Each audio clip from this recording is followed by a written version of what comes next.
Yay! I've got like an hour left to make this. I need to deliver a dress that I promised my mom for her birthday 2 years ago, and it took me 2 years to finish it. It was in my box of shame for that entire time. And the thing was that I promised her a Regency dress, kind of Emma Thompson Sense and Sensibility era, and she really liked the idea at first, and then I came to her with the almost finished dress that didn't have any embroidery or anything trimming wise, but the dress itself was almost finished, and she had many notes of things that needed to change, so I had to open it all up again and change it, and it was really difficult. And then she didn't show up to fitting, so yeah, anyway, I swore to myself that I would never make a historical costume for what Quinn Morgendorffer would call a fashion civilian ever again, but I just know I'm going to do it again. I always swear this to myself, but I never keep my word. And the thing is that when you sew for someone who kind of likes period movies with period dresses, but isn't really into the ins and outs of the fashion, you put them into something they thought they would like, and then they find out that panniers make your hips look big and that kind of stuff. And they find that hooks and eyes are too complicated to handle, apparently, for a person in the 21st century. And I have so many stories like this. But, you know, these are the types of things that happen, so you have to be able to make compromises. It's not going to be historically correct. If the person you're sewing for is used to wearing, like, frumpy jersey shirts 2 sizes too big, they're not used to being constricted, they're not used to the right posture, all these kinds of things. And especially with the Regency and with the Georgian era, it gets kind of difficult because there's so much definition in the silhouettes and stuff. So yeah, let me just tell you about the things that I encountered with this dress in particular, and maybe you can learn from my mistakes. That's always a good plan. Okay, we're starting with the petticoat, which is so not a Regency petticoat, so all the people out there always complaining about things being not historically correct or accurate to whatever. I have a little pad in the back, so that's what they did, because in the back, when your waist is here and there's a lot of material going down there, it kind of slumps in to the small of your back and then comes back out where your butt is, and that doesn't look too flattering. So they had the little pads here so that it sticks out nicely. So this is what that is for. It's also used in the American Duchess round gown. And then you come down here and there's a whole lot of flounces, and this looks so Edwardian in silhouette. Let me show you.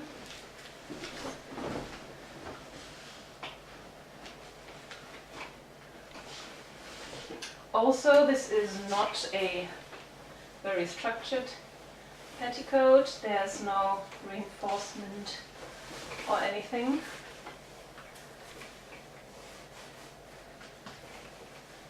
And sometimes you see these petticoats that kind of lift up the bust, and I think that's a very good compromise, but my mom didn't want it because she wanted to wear her normal underwear underneath.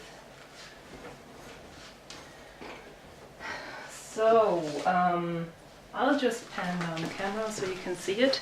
So it's very straight at the top, and when you pan down, it kind of opens up like a lampshade, and that is very Edwardian in shape.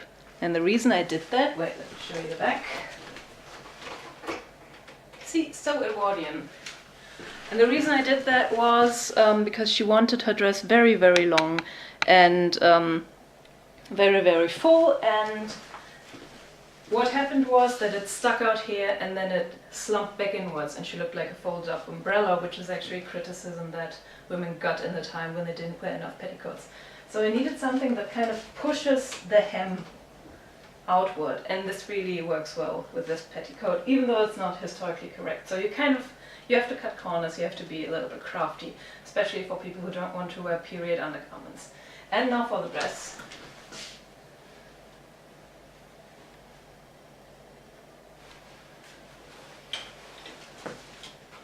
Which is this.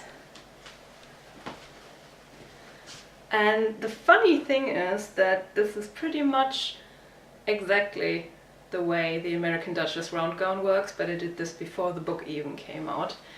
Only difference is this is not pinned in the front. I made this out of some very sturdy fabric, and then I put some lacing in so that she can do it by herself. It's very important that the people you put in those dresses can lace themselves up. And other than that, it's pretty much the same way their gown works. And I'm going to put it on now. And you can see a lot of material here.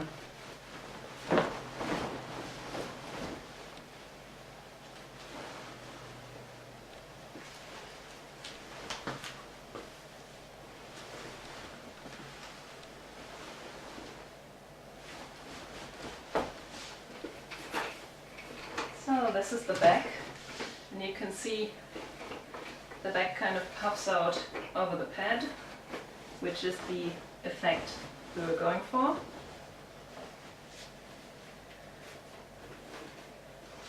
Doesn't quite fit my sewing doll perfectly though, and now I think I'll need to zoom, or at least get closer in. Welcome to the close-up mode. Okay, so this doesn't quite fit the sewing doll because it's not squishy enough. So the idea is that you have these flaps in the front and you kind of pull them close, and this is reinforced that it holds her boobs up. That's important for this silhouette. But one thing you really need to remember is if there's no proper understructure, always arrange the bust, because in the Regency you needed them uplifted and separated and not squished together for maximum cleavage, which is what we like doing today. And the idea behind this dress is you just put it on kind of like an overcoat, and then you lace up the front, and then you take the bib front and you hook it on to the sides. There's different ways of doing this with the bib, by the way. So now this is closed. Now we come to the bib front. Let me just pen down again. So you can see this, it's also called an apron front. So there's the apron down there, and you just kind of pull it up like this. There are some hooks on this side, and I made little loops underneath the arm. Wait.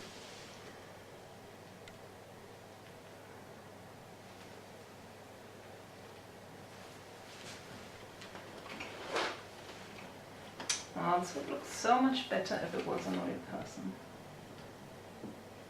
So, you just hook it in, see?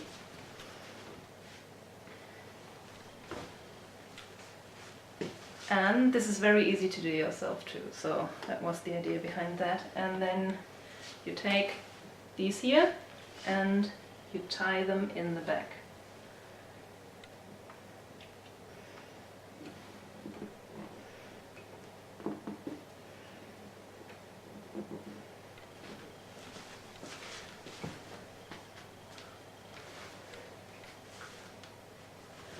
And it looks kind of neat, I think. So let me give you the full view. Square neckline, bib front, and then we go down and down and down, and there's the applications that I made, which I'm going to show you in close up now. This is the stuff I sewed onto the hem. That took so much time, let me tell you. It's usually the applications that take the most time out of your schedule. And let me just show you this.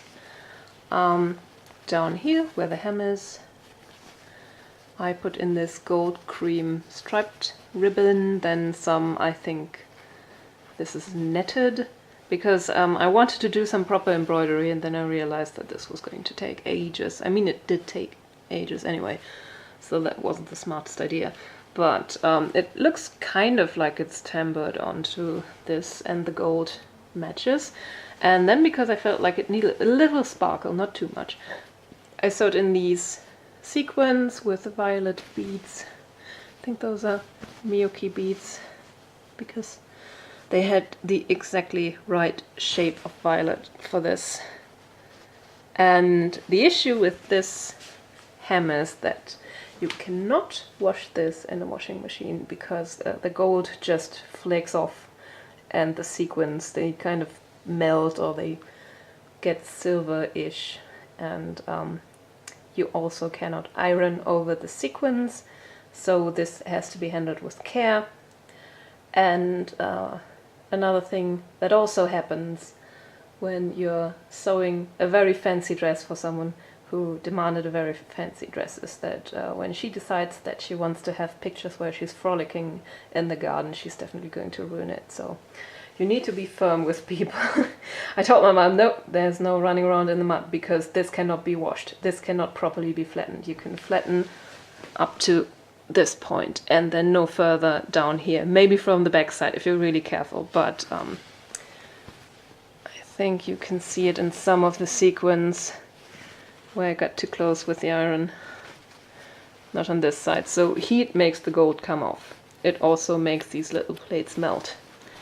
Same with this ribbon. This is all polyester stuff that is kind of gold plated, or it's not actual gold, it's gold color. So the gold color comes off if you're too rough with this. So running around, stepping on your hem, running through the mud, all of these are things that you cannot do with this dress. And you can see with the petticoat it kind of makes the hem stick out nicely so it doesn't slump inwards, and that's important because otherwise you step on your hem. And again we're in extreme close-up, so this is some sort of straw colored cord that I used so that you can attach the bib and make a neat little bow in the back here. And I wanted to use some gold cord at first, but this stuff really frays, so don't do that. It gets really nasty and you can't really make a knot in it and then tie it and untie it, and this needs to withstand a lot of friction. So this is some really nice polyester straw colored thing instead of something golden, and it doesn't really clash with all the other gold. It kind of blends in. And for the sleeves I used the cream and gold striped cord again, so there's some consistency within the dress. Originally I wanted there to be some kind of neck ruffle thingy, you know, some lace ruffles sewed onto here and then here. But my mom said it would make her itchy, and you might know from experience that the skin on the neck of a woman is very thin, very sensitive, gets itchy very easily, and once you start scratching your entire neck gets red and it looks really bad, especially in pictures. So we ditched that idea, and then she tried it on and all of a sudden she wanted the lace ruffle back. But I convinced her that it wasn't a good idea because the fact that this top's very held back with the decorations in contrast to the hem has a reason. My mom is a collector of gold necklaces, so she can put gold necklace on top of gold necklace, like a row of gold necklaces here, and they won't clash with anything in the top area. It's going to look nice and classy. She can even like wear long strings of pearls with this and it's going to look nice. And it doesn't work when there's a lot of ruffling going on, when there's too much embroidery. It just looks very out of balance when everything is at the top and the bottom just really can't compete anymore. So this works very well with very, very nice necklaces, and that was intentional. Ooh, check out that silhouette. Nice, eh? And I think the sequins are working out quite nicely. There's like a little glint here and there, and that's all it needs. I think this would look amazing in candlelight, like a little bit of sparkle, but not too much. And the front. Ta-da!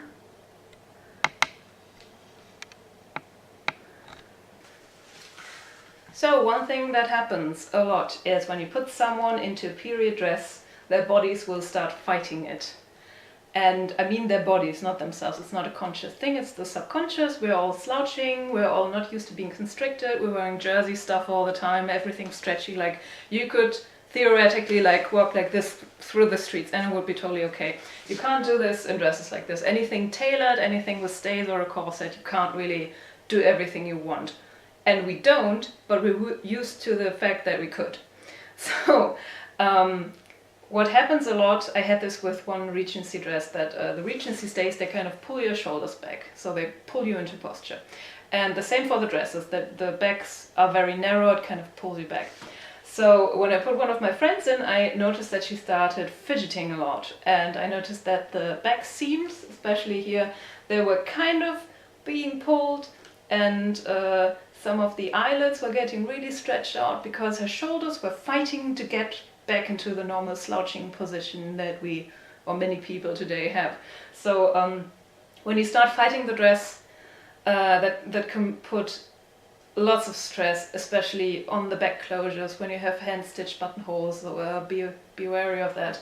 And another thing that happens is the sleeves. Again, like as soon as you notice that you can't put up your arm, you're going to start wanting to do it even more because your body feels like it needs to break out of the constrictions that it doesn't have normally. And I had a lot of trouble with this dress and my mom because she felt like the shoulders, they were set too narrow, like the arm side was set too narrow, and she also felt like she couldn't move her arms up all the way, which just doesn't work with this. I mean, if you're wearing this with all the gold stuff, you're probably a lady, so you won't have to get stuff off of high shelves anyway, so it's okay. But what I did was I widened this area, so there's a lot more chest visible. So she feels like she can move more because this area is free, but actually it's deception. But also I made this lower down here, so there's more material underneath her arm. And I moved the back a little bit more to the inside of her shoulder blades. Like there's a lot of material here. And I hadn't cut the sleeves yet, so there was a lot of material in the sleeve cap because I didn't know whether I wanted any kind of gathered fabric here. So there was all of a sudden a lot of space here where she just she can go like this now, and then I gathered all of the material and gave her a lot of room up here. So part of it is that she has a lot of room here now, just physically, and another part is that because of the gathered material, because of the fact that she can go back with the shoulders, she feels like she has more freedom, so her body is not going to fight the dress the entire time. When you have a very narrow sleeve, you're instinctively going to go like, yeah, this, you know. And now she's probably not going to do that so much because there's a lot of room here in the back and she can move her arms back and forward and everything. She probably shouldn't like do this, but that's not ladylike anyway. Not going to lie, I love how the folds are lying in the skirt and in the back part right now. It's just perfection. I don't want to disturb it. But now I will have to take it off the sewing dummy and put it in a large bag and bring it over to my mom's house, so it's there when she comes back and she is hopefully surprised. Wish me luck with that. I hope you had fun. Bye.